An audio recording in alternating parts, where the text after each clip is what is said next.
Good morning student. आज हम पढ़ेंगे पाठ 9 साहस के पैर। इसके लेखक हैं श्री जयशंकर अवस्थी जी। इसमें बताया गया है कि हमारी शारीरिक संरचना, हमारा जो शरीर बना है और रंग आदि प्रकृति की अनुपम देन है। ये जो रंग हमको मिलता है, गोरा, काला या फिर हमारे शरीर की जो बनावट है वो प्रकृति से हमको प्राप्त होता है ना। हर शारीरिक बनावट की अपनी पहचान होती है, अपनी खासियत भी होती है। हमारी शारीरिक बनावट हमारे भावों को अभिव्यक्त और सृजनात्मक क्षमता में आड़े नहीं आने देती।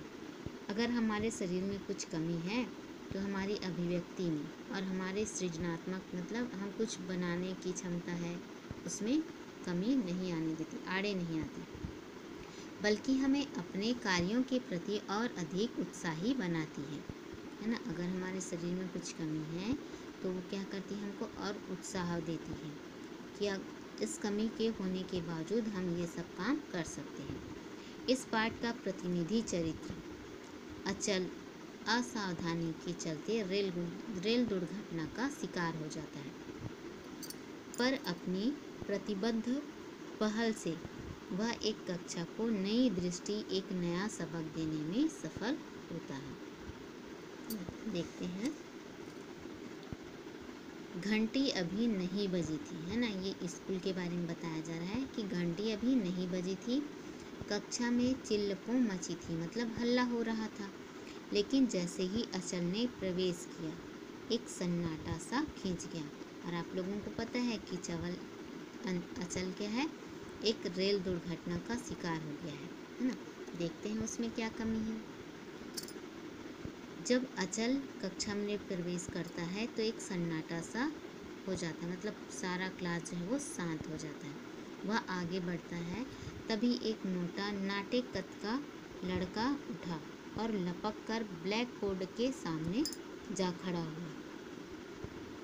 जब सारा क्लास शांत हो गया था तो अचानक एक मोटा सा लड़का, जो क्या है नाटे कद का, जिसकी ऊंचाई कम है ना, वो उठा और लपक कर दौड़ कर क्या है ब्लैक बोर्ड के सामने खड़ा हो गया। होठों पर मुस्कान लिए उसने कहना शुरू किया, दोस्तों, भूगोल के मास्टर जी आते हैं तो अपने साथ नक्शा लाते हैं, है ना। भूगोल में क्या हम लोग नक्शा पढ़ते हैं।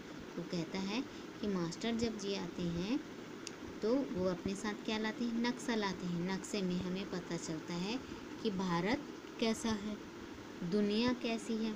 मगर इतिहास के मास्टर जी बेचारे क्या करें, इतिहास में मानचित्र होता है क्या, नहीं होता।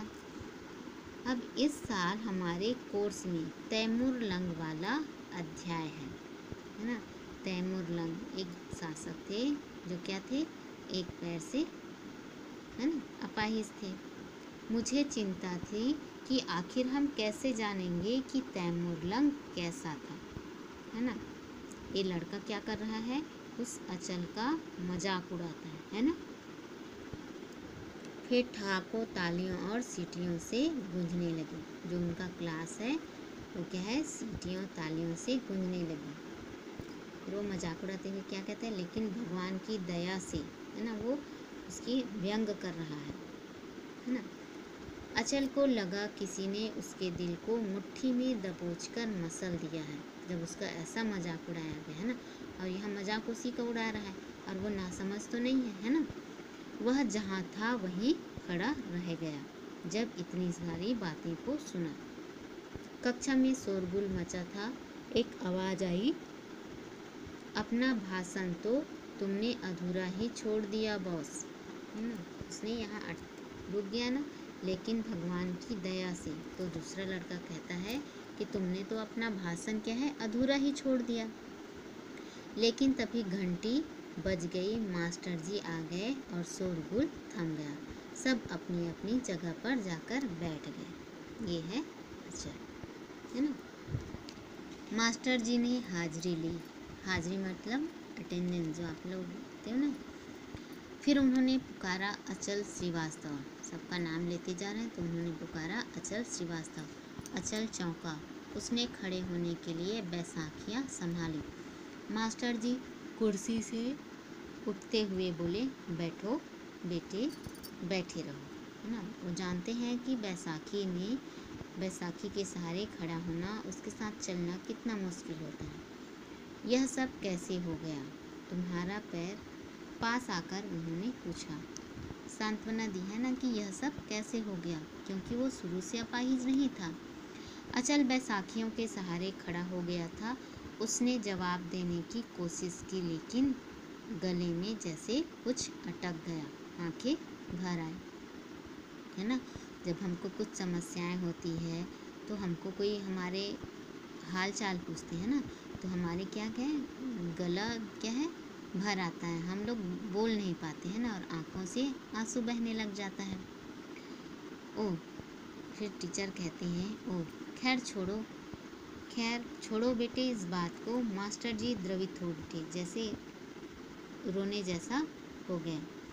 उन्होंने अचल की पीठ थपथपाई और वापस अपनी जगह पर आकर बोले, देखो तुम लोगों का यह नया दोस्त कितने बड़े दुर्भाग्य का शिकार हुआ है। अच्छा हो कि तुम लोग इसके साथ सहानुभूति रखो, है ना। मतलब इसके साथ क्या है, अच्छा व्यवहार रखना, क्योंकि ये क्या है, दुर्भाग्य का शिकार हुआ है, उसे समस्या है, चलने में समस्या है, तो उसके साथ अच्छा व्यवहार। लेकिन मास्टर जी के इस उपदेश का कोई असर नहीं हुआ बच्चों पर। पीरियड ख़त्म होने पर ज्यों ही मास्टर जी कक्षा से निकले, धमा चौकड़ी फिर शुरू हो गई, है ना। फिर शोरगुल फिर से क्या हो गया, शुरू हो गया। नाटेकत का वह मोटा सा लड़का फिर उठकर भाषण देने के अंदाज में ब्लैक बोर्ड के पास जा खड़ा हुआ था। घंटा घर में 12 बज गए। पिताजी के खर्राटे गूंज रहे थे। माँ भी सो चुकी थी। ये तब की बात है।